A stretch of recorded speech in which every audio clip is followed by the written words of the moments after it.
Hello दोस्तों, मेरा नाम है आकाश और आप देख रहे हैं ओन जी के यूट्यूब चैनल। दोस्तों आज हम स्टार्ट करेंगे जी के जैस का ब्रह्मास्त्र का पार्ट 5। ठीक है दोस्तों, और ये क्लास उन भाइयों के लिए महत्वपूर्ण साबित होने वाली है जो दोस्तों उत्तर प्रदेश पुलिस कांस्टेबल की तैयारी कर रहे हैं दोस्तों।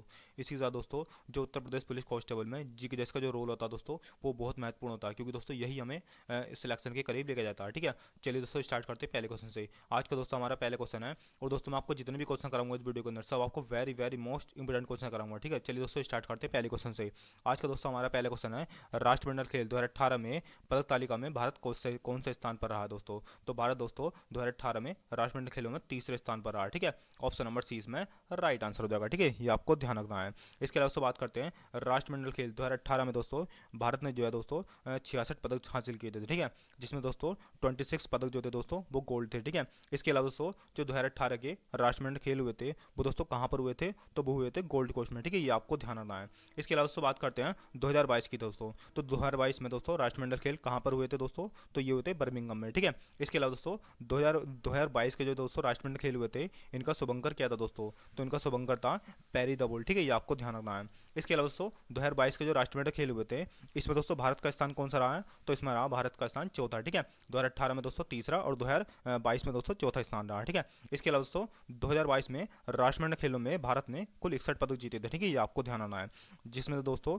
22 स्वर्ण पदक थे, 16 रजत पदक थे, इसके अलावा 23 जो थे दोस्तों वो कांस्य पदक थे। ठीक है, तो इतना आपको ध्यान रखना है इस क्वेश्चन के बारे में। अगले क्वेश्चन की बात करते हैं दोस्तों, क्वेश्चन नंबर 2 आज का हमारा, सियाचिन जाने वाले पहले प्रधानमंत्री कौन थे दोस्तों। तो सियाचिन जाने वाले पहले प्रधानमंत्री दोस्तों डॉक्टर मनमोहन सिंह थे। ठीक है, ऑप्शन नंबर सी में राइट आंसर हो जाएगा। ठीक है, ये आपको ध्यान रखना है। इसके अलावा दोस्तों डॉक्टर मनमोहन सिंह ने सियाचिन का मतलब दौरा कब किया था दोस्तों, तो इन्होंने 2005 में ये सियाचिन के दौरे पर गए थे। ठीक है, ये आपको ध्यान रखना है। इसके अलावा बात करते हैं सियाचिन जाने वाले पहले राष्ट्रपति कौन थे दोस्तों। तो सियाचिन जाने वाले पहले राष्ट्रपति दोस्तों एपीजे अब्दुल कलाम थे। ठीक है, तो इतना आपको ध्यान रखना है इस क्वेश्चन के बारे में। अगले क्वेश्चन की बात करते हैं दोस्तों, क्वेश्चन नंबर 3 आज का हमारा, पृथ्वी दिवस कब मनाया जाता है दोस्तों। तो हर साल पृथ्वी दिवस 22 अप्रैल को मनाया जाता है। ठीक है, ये आपको ध्यान रखना है। इसके अलावा से बात करते हैं अब दोस्तों, ये इंपोर्टेंट डे का क्वेश्चन है। ठीक है, तो दोस्तों इसके अलावा दोस्तों 24 मार्च को कौन सा दिन मनाया जाता है दोस्तों, तो 24 मार्च को विश्व टीबी दिवस मनाया जाता है। ठीक है, ये आपको ध्यान रखना है। इसके अलावा दोस्तों विश्व पर्यावरण दिवस कब मनाया जाता है दोस्तों, तो विश्व पर्यावरण दिवस 5 जून को मनाया जाता है। ठीक है, तो इतना आपको ध्यान रखना है इस क्वेश्चन के बारे में। अगले क्वेश्चन की बात करते हैं दोस्तों, क्वेश्चन नंबर 4 है आज का हमारा। दोस्तों मैं आपको जितने भी क्वेश्चन कराऊंगा सब आपको very very most important question कराऊंगा। ठीक है, चौथे क्वेश्चन की बात करते हैं दोस्तों, राष्ट्रीय गान। ठीक है, राष्ट्रीय गान के रचयिता कौन थे दोस्तों, तो ये दोस्तों सबको पता होगा। ठीक है, राष्ट्रीय गान के रचयिता रविंद्रनाथ टैगोर थे। ठीक है, ऑप्शन नंबर ए इसमें राइट आंसर हो जाएगा। ठीक है, ये आपको ध्यान रखना है। इसके अलावा बात करते हैं राष्ट्रीय गीत के रचयिता कौन है दोस्तों, तो राष्ट्रीय गीत के रचयिता दोस्तों बंकिम चंद्र चटर्जी थे। ठीक है, ये आपको ध्यान रखना है। अगले क्वेश्चन की बात करते हैं दोस्तों, क्वेश्चन नंबर 5 आज का हमारा, भारत में मत देने का अधिकार निम्नलिखित में से कौन सा अधिकार है दोस्तों। तो भारत में मत देने का अधिकार दोस्तों ये एक वैधानिक अधिकार है। ठीक है, ऑप्शन नंबर ए इसमें राइट आंसर हो जाएगा। ठीक है, ये आपको ध्यान रखना है। इसके अलावा दोस्तों बात करते हैं भारत में मत देने की आयु कितनी है दोस्तों, तो यह है 18 वर्ष। ठीक है, लेकिन दोस्तों पहले थे 21 वर्ष, लेकिन बाद में 61वें संविधान संशोधन द्वारा 1989 में इसको घटाकर 18 वर्ष कर दिया गया। ठीक है, पहले 21 वर्ष थी, अब 18 वर्ष हो गई है। ठीक है, अगले क्वेश्चन की बात करते हैं दोस्तों, क्वेश्चन नंबर 6 है आज का हमारा। दोस्तों अगर आप हमारे चैनल पर नए आए तो हमारे चैनल को सब्सक्राइब और वीडियो को लाइक जरूर करना। ठीक है, अगले क्वेश्चन की बात करते हैं, क्वेश्चन नंबर 6 है, लोहे का सर्वाधिक शुद्ध रूप कौन सा होता है दोस्तों। तो लोहे का सर्वाधिक शुद्ध रूप होता है दोस्तों पिटवा लोहा। ठीक है, ऑप्शन नंबर 20 में राइट आंसर हो जाएगा। ठीक है, ये आपको ध्यान रखना है। इसके अलावा बात करते हैं लोहे के अयस्क दोस्तों। तो लोहे के 4 प्रकार के अयस्क होते हैं। ठीक है, कौन कौन से होते हैं दोस्तों, तो पहला होता है हेमेटाइट, दूसरा होता है मैग्नेटाइट, और तीसरा होता है लिमोनाइट, और चौथा होता है दोस्तों सिडराइट। ठीक है, ये होते हैं दोस्तों लोहे के 4 प्रमुख अयस्क। ठीक है, अगले क्वेश्चन की बात करते हैं दोस्तों, क्वेश्चन नंबर 7 है आज का हमारा, फलों को, ठीक है, कच्चे फलों को पकाने के लिए कौन सी गैस का प्रयोग किया जाता है दोस्तों। तो दोस्तों कच्चे फलों को पकाने के लिए एसिटिलीन गैस का प्रयोग किया जाता है। ठीक है, ऑप्शन नंबर ए इसका राइट आंसर हो जाएगा। ठीक है, ये आपको ध्यान रखना है। अगले क्वेश्चन की बात करते हैं दोस्तों, क्वेश्चन नंबर 8 है आज का हमारा, विद्युत मोटर द्वारा विद्युत ऊर्जा का रूपांतरण किसमें होता है दोस्तों। तो ये दोस्तों सबको पता होगा। ठीक है, विद्युत मोटर द्वारा विद्युत ऊर्जा का रूपांतरण दोस्तों किसमें होता है दोस्तों, तो ये होता है यांत्रिक ऊर्जा में। ठीक है, ऑप्शन नंबर सी इसमें राइट आंसर हो जाएगा। ठीक है, ये आपको ध्यान रखना है। अगले क्वेश्चन की बात करते हैं दोस्तों, क्वेश्चन नंबर 9 आज का हमारा, रक्त का थक्का जमने में कौन सा विटामिन सहायक होता है दोस्तों। तो रक्त का थक्का जमने में विटामिन के सहायक होता है। ठीक है, ऑप्शन नंबर डी इसमें राइट आंसर हो जाएगा। ठीक है दोस्तों आपने देखा होगा जब आपकी चोट लग जाती है तो दोस्तों आपके खून निकलने लगता है। ठीक है, जब वो दोस्तों खून जम जाता है उसी को बोलते हैं रक्त का थक्का, ठीक है। इसको जमने में कौन सा विटामिन सहयोगी होता है दोस्तों, तो ये होता है विटामिन के, ठीक है, ये आपको ध्यान रखना है। इसके अलावा बात करते हैं विटामिन के का रासायनिक नाम क्या है दोस्तों, तो विटामिन के का रासायनिक नाम है दोस्तों फिलिक्विनोन, ठीक है, ये आपको ध्यान रखना है। इसके अलावा बात करते हैं विटामिन ए की दोस्तों, तो विटामिन ए का रासायनिक नाम क्या है दोस्तों, तो विटामिन ए का रासायनिक नाम है रेटिनोल, ठीक है, ये आपको ध्यान रखना है। अच्छा दोस्तों, विटामिन ए की कमी से कौन सा रोग होता है, तो विटामिन ए की कमी से रतौंधी रोग होता है, ठीक है, ये आपको ध्यान रखना है। इसके अलावा दोस्तों विटामिन ए का सर्वाधिक अच्छा स्रोत कौन सा है दोस्तों, तो विटामिन ए का सर्वाधिक अच्छा स्रोत दोस्तों गाजर है, ठीक है, यानी कि दोस्तों गाजर में विटामिन ए भरपूर मात्रा में पाया जाता है, ठीक है, ये आपको ध्यान रखना है। इसके अलावा बात करते हैं विटामिन डी की दोस्तों, तो विटामिन डी का रासायनिक नाम क्या है दोस्तों, तो विटामिन डी का रासायनिक नाम है कैल्सीफेरोल, ठीक है, ये आपको ध्यान रखना है। इसके अलावा दोस्तों विटामिन डी की कमी से कौन सा रोग होता है, तो विटामिन डी की कमी से रिकेटस नामक बीमारी होती है, ठीक है, ये आपको ध्यान रखना है। इसके अलावा बात करते हैं विटामिन ई की दोस्तों, तो विटामिन ई का रासायनिक नाम है टोकोफेरोल, ठीक है, तो ये आपको ध्यान रखना है इस क्वेश्चन के बारे में। अगले क्वेश्चन की बात करते हैं दोस्तों, क्वेश्चन नंबर 10 आज का हमारा,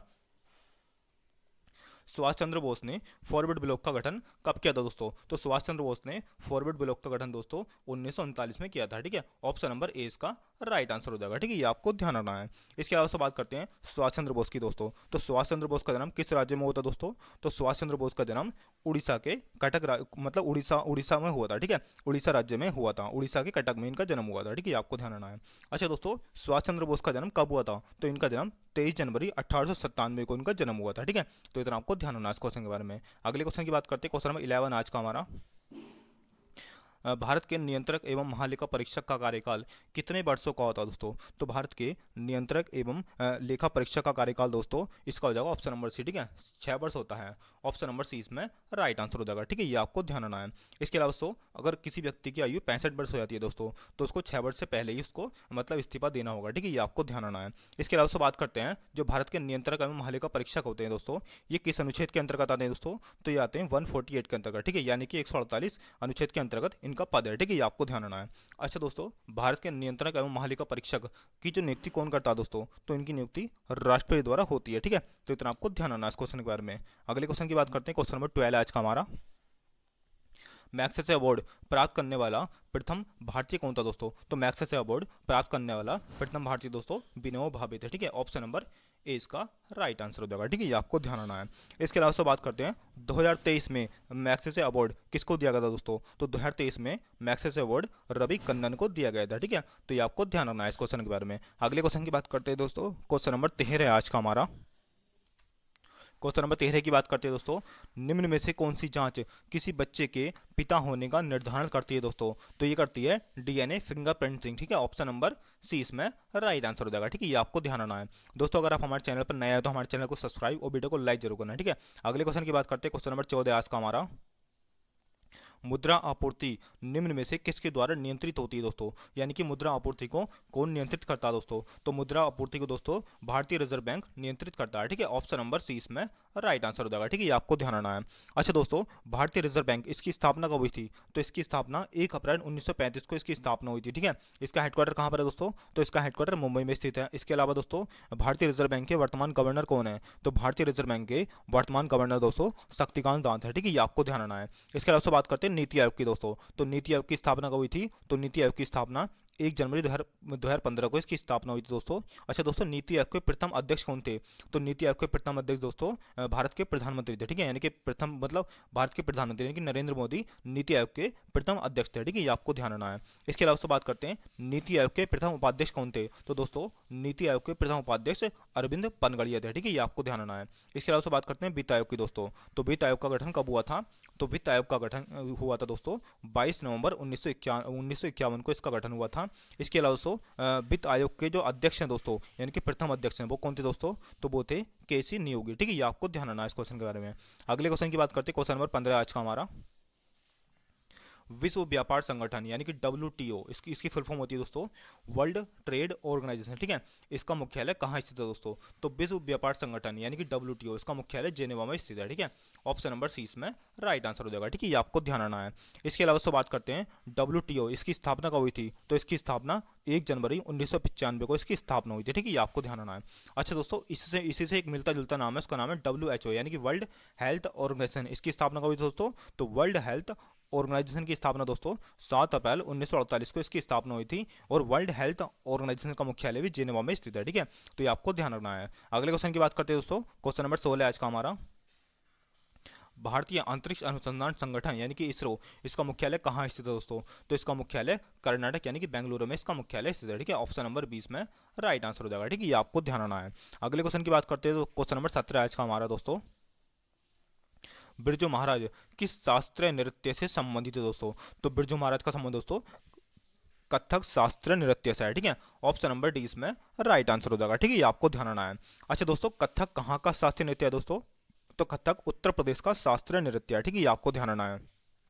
इसके अलावा कथकली की बात करते हैं दोस्तों, तो कथकली केरल का शास्त्रीय नृत्य है, ठीक है। इसके अलावा भरतनाट्यम की बात करते हैं दोस्तों, तो भरतनाट्यम दोस्तों तमिलनाडु का शास्त्रीय नृत्य है, ठीक है, ये आपको ध्यान रखना है। इसके अलावा बात करते हैं कुचिपुड़ी दोस्तों, तो कुचिपुड़ी कहाँ का दोस्तों? तो कुचिपुड़ी आंध्र प्रदेश का शास्त्रीय नृत्य है, ठीक है, इतना आपको ध्यान रखना है इस क्वेश्चन के बारे में। अगले क्वेश्चन की बात करते हैं, क्वेश्चन नंबर 18 आज का हमारा। प्रिटोरिया किस देश की राजधानी दोस्तों? तो प्रिटोरिया दोस्तों दक्षिण अफ्रीका की राजधानी है, ठीक है, ये आपको ध्यान रखना है। इसके अलावा बात करते हैं नामीबिया की राजधानी क्या दोस्तों? तो नामीबिया की राजधानी है बिंदो एक, ठीक है, ये आपको ध्यान रखना है। इसके अलावा केन्या की राजधानी क्या दोस्तों? तो केन्या की राजधानी है नैरोबी, ठीक है, तो ये आपको ध्यान रखना है। अगले क्वेश्चन की बात करते हैं, क्वेश्चन नंबर 19 आज का हमारा।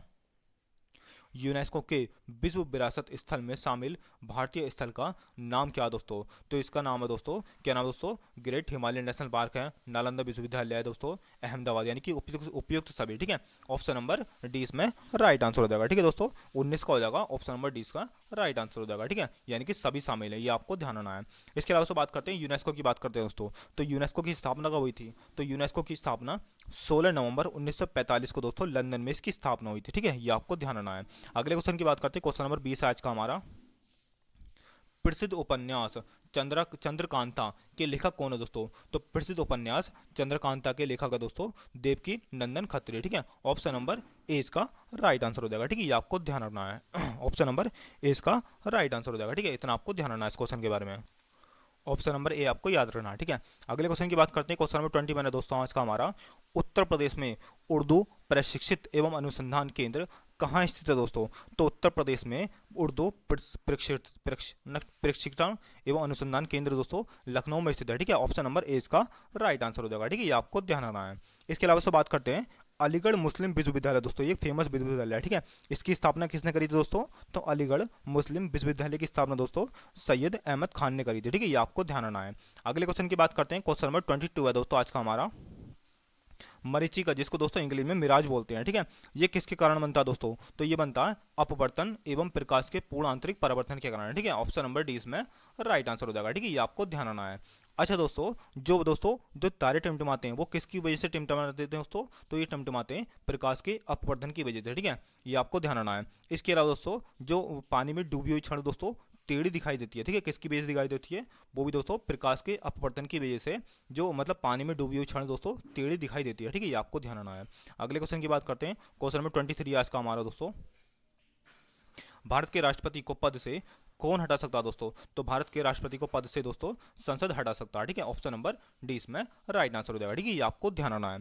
अच्छा दोस्तों, जो भारत के राष्ट्रपति होते हैं दोस्तों, तो इनका पद किस अनुच्छेद में दोस्तों? तो भारत के राष्ट्रपति का पद दोस्तों अनुच्छेद 52 में है, ठीक है, ये आपको ध्यान रखना है। अच्छा दोस्तों, राष्ट्रपति बनने के लिए न्यूनतम आयु कितनी होनी चाहिए? तो राष्ट्रपति बनने के लिए न्यूनतम आयु 35 वर्ष होनी चाहिए, ठीक है। इसके अलावा दोस्तों राज्यपाल बनने के लिए न्यूनतम आयु 35 वर्ष होनी चाहिए, ठीक है, ये आपको ध्यान रखना है, ठीक है, यानी कि राष्ट्रपति हो चाहे राज्यपाल हो दोस्तों, इन दोनों के लिए 35 वर्ष होना आवश्यक है, ठीक है, ये आपको ध्यान रखना है। अच्छा दोस्तों, राष्ट्रपति पर महाभियोग किस अनुच्छेद के तहत लगाया जाता है? तो राष्ट्रपति पर महाभियोग दोस्तों अनुच्छेद 61 के तहत लगाया जाता है, ठीक है, ये आपको ध्यान रखना है। अच्छा दोस्तों, राष्ट्रपति के पास क्षमतान की शक्ति किस अनुच्छेद में है दोस्तों? तो राष्ट्रपति के पास क्षमतान की शक्ति दोस्तों अनुच्छेद 72 में है, ठीक है, ये आपको ध्यान रखना है। अच्छा दोस्तों, जो राष्ट्रपति का चुनाव होता है दोस्तों वो किस अनुच्छेद के अंतर्गत होता है दोस्तों? तो वो होता है अनुच्छेद 55 के अंतर्गत, ठीक है, ये आपको ध्यान रखना है। अगले क्वेश्चन की बात करते हैं, क्वेश्चन नंबर 24 है दोस्तों आज का हमारा। किस आयु वर्ग के बच्चों को बाल श्रमिक माना जाता है दोस्तों? तो 14 वर्ष से कम उम्र के आयु के बच्चों को बाल श्रमिक माना जाता है, ठीक है, ऑप्शन नंबर 20 में राइट आंसर हो जाएगा, ठीक है, ये आपको ध्यान रखना है। अगले क्वेश्चन की बात करते हैं दोस्तों, क्वेश्चन नंबर 25 आज का हमारा। 1857 के विद्रोह के समय भारत का गवर्नर जनरल कौन था दोस्तों? तो 1857 के विद्रोह के समय दोस्तों भारत का गवर्नर जनरल दोस्तों लॉर्ड कैनिंग था। ठीक है, ऑप्शन नंबर 20 में राइट आंसर हो जाएगा। ठीक है, ये आपको ध्यान रखना है, यानी कि दोस्तों 28 का हो जाएगा ऑप्शन नंबर 20 में राइट आंसर हो जाएगा। ठीक है, ये आपको ध्यान रखना है। अच्छा दोस्तों, जो बंगाल विभाजन हुआ था वो कब हुआ था दोस्तों? तो बंगाल विभाजन दोस्तों 16 अक्टूबर 1905 को हुआ था। अच्छा दोस्तों, बंगाल विभाजन के समय भारत का गवर्नर जनरल कौन था दोस्तों? तो बंगाल विभाजन के समय भारत का गवर्नर जनरल लॉर्ड कर्जन था। ठीक है, ये आपको ध्यान रखना है। अच्छा दोस्तों, भारत में पहली ट्रेन किस गवर्नर जनरल के समय चलाई गई थी? तो ये चलाई गई थी लॉर्ड डलहौजी के समय। ठीक है, ये आपको ध्यान रखना है। अगले क्वेश्चन की बात करते हैं, क्वेश्चन नंबर 26 है आज का हमारा। इजराइल की संसद का क्या नाम है दोस्तों? तो इजराइल की संसद का नाम है नेसेट। ठीक है, ये आपको ध्यान रखना है। इसके अलावा दोस्तों जापान की संसद का नाम क्या है दोस्तों? तो जापान की संसद का नाम है दोस्तों डाइट। ठीक है, ये आपको ध्यान रखना है। अगले क्वेश्चन की बात करते हैं, क्वेश्चन नंबर 27 आज का हमारा। निम्नलिखित में से कौन सा युग्म सही सुमेलित है दोस्तों? तो नेशनल डिफेंस एकेडमी खड़क, ठीक है, खड़क बासला में ये सही बात है। ठीक है, इंडियन मिलिट्री एकेडमी दोस्तों ये देहरादून में, ये भी सही बात है। ठीक है, इसके अलावा इंडियन सर्विस स्टॉप कॉलेज दोस्तों ये वेलिंगटन में। ठीक है, ये भी सही बात है। ठीक है, यानी कि उपयुक्त सभी ऑप्शन नंबर 20 में राइट आंसर हो जाएगा। ठीक है, ये आपको ध्यान रखना है। अगले क्वेश्चन की बात करते हैं दोस्तों, क्वेश्चन नंबर 28 आज का हमारा। ईस्ट इंडिया कंपनी की स्थापना के समय भारत का शासक कौन था दोस्तों? तो ईस्ट इंडिया कंपनी की स्थापना के समय दोस्तों भारत का शासक दोस्तों अकबर था। ठीक है, ऑप्शन नंबर ए इसका राइट आंसर हो जाएगा। ठीक है, ये आपको ध्यान रखना है। अच्छा दोस्तों, अकबर के पिता का क्या नाम था? तो अकबर के पिता का नाम था हुमायूं। ठीक है, और हुमायूं के पिता का क्या नाम था दोस्तों? तो हुमायूं के पिता का नाम था बाबर। ठीक है, ये आपको ध्यान रखना है। इसके अलावा दोस्तों अकबर के बेटे का क्या नाम था? तो अकबर के बेटे का नाम था जहांगीर। ठीक है, ये आपको ध्यान रखना है। इसके अलावा दोस्तों जहांगीर के बेटे का नाम क्या था? तो जहांगीर के बेटे का नाम था शाहजहां। ठीक है, और शाहजहां के बेटे का नाम था औरंगजेब। ठीक है, ये आपको ध्यान रखना है। अगले क्वेश्चन की बात करते हैं, क्वेश्चन नंबर 29 एच का हमारा। ठीक है, अष्टांगी मार्ग के सिद्धांत का प्रतिपादन किसने किया था दोस्तों? तो अष्टांगी मार्ग के सिद्धांत का प्रतिपादन दोस्तों महात्मा बुद्ध ने किया था। ठीक है, ऑप्शन नंबर ए इसका राइट आंसर हो जाएगा। ठीक है, ये आपको ध्यान रखना है। अच्छा दोस्तों, महात्मा बुद्ध को लाइट ऑफ एशिया के नाम से भी जाना जाता है। ठीक है, ये आपको ध्यान रखना है। अच्छा दोस्तों, महात्मा बुद्ध का जन्म कहाँ पर हुआ था? तो महात्मा बुद्ध का जन्म नेपाल के लुम्बिनी में इनका जन्म हुआ था। ठीक है, ये आपको ध्यान रखना है। इसके अलावा से बात करते हैं महावीर स्वामी दोस्तों। तो महावीर स्वामी का जन्म कहाँ पर हुआ दोस्तों? तो महावीर स्वामी का जन्म दोस्तों वैशाली के कुंडीग्राम में इनका जन्म हुआ था। ठीक है, ये आपको ध्यान रखना है। इसके अलावा से बात करते हैं दयानंद सरस्वती की दोस्तों। तो दयानंद सरस्वती का जन्म कहाँ पर हुआ था? तो इनका जन्म हुआ था दोस्तों गुजरात के टंकारा में इनका जन्म हुआ था। ठीक है, ये आपको ध्यान रखना है। अच्छा दोस्तों, दयानंद सरस्वती दोस्तों ये थे आर्य समाज के संस्थापक। ठीक है, ये आपको ध्यान रखना है। इसके अलावा स्वामी विवेकानंद की बात करते हैं दोस्तों। तो स्वामी विवेकानंद ने दोस्तों रामकृष्ण मिशन की स्थापना करी थी। ठीक है, अच्छा दोस्तों, स्वामी विवेकानंद इनका जन्म कहाँ पर हुआ था? तो इनका जन्म कोलकाता में इनका जन्म हुआ था। ठीक है, ये आपको ध्यान रखना है। अगले क्वेश्चन की बात करते हैं, क्वेश्चन नंबर 30 आज का हमारा। जयपुर, दिल्ली, मथुरा और उज्जैन में जंतर मंतर के नाम से वेधशाला का निर्माण किसने कराया था दोस्तों? तो इसका निर्माण दोस्तों किसने कराया था? तो ये 30 का हो जाएगा ऑप्शन नंबर हमारा, ऑप्शन नंबर ए इसका राइट आंसर हो जाएगा। ठीक है, ये आपको ध्यान रखना है, यानी कि सवाई राजा जयसिंह ने करवाया था जंतर मंतर का निर्माण। ठीक है, और कहाँ कहाँ पर है दोस्तों जंतर मंतर? तो ये जयपुर में है, दिल्ली में, मथुरा में और उज्जैन में। ठीक है, ये आपको ध्यान रखना है। अगले क्वेश्चन की बात करते हैं, क्वेश्चन नंबर 30 बना है आज का हमारा दोस्तों। द्वितीय पंचवर्षीय योजना में किस क्षेत्र के विकास पर सर्वाधिक बल दिया गया था दोस्तों? तो द्वितीय पंचवर्षीय योजना में दोस्तों उद्योग पर सर्वाधिक बल दिया गया था। ठीक है, यानी कि दूसरी पंचवर्षीय योजना थी दोस्तों उसमें उद्योग पर सर्वाधिक जोर दिया गया था। ठीक है, ये आपको ध्यान रखना है।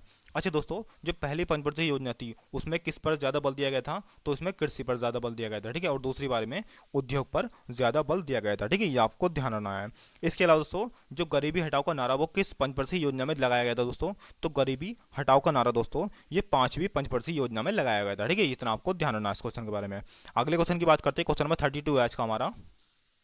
उत्तर प्रदेश राजस्व परिषद की न्यायिक तथा प्रशासनिक व्यवस्था को किस वर्ष पृथक किया गया था दोस्तों? तो ये किया गया था दोस्तों 1947 में। ठीक है, ऑप्शन नंबर 20 में राइट आंसर हो जाएगा। ठीक है, ये आपको ध्यान रखना है। अगले क्वेश्चन की बात करते हैं, क्वेश्चन नंबर 33 आज का हमारा। कोणार्क किसके लिए प्रसिद्ध है दोस्तों? तो कोणार्क दोस्तों बेसिकली एक सूर्य मंदिर है। ठीक है, यानी कि कोणार्क सूर्य मंदिर दोस्तों ये कहाँ पर स्थित है? तो ये दोस्तों उड़ीसा के पुरी में स्थित है। ठीक है, ये आपको ध्यान रखना है।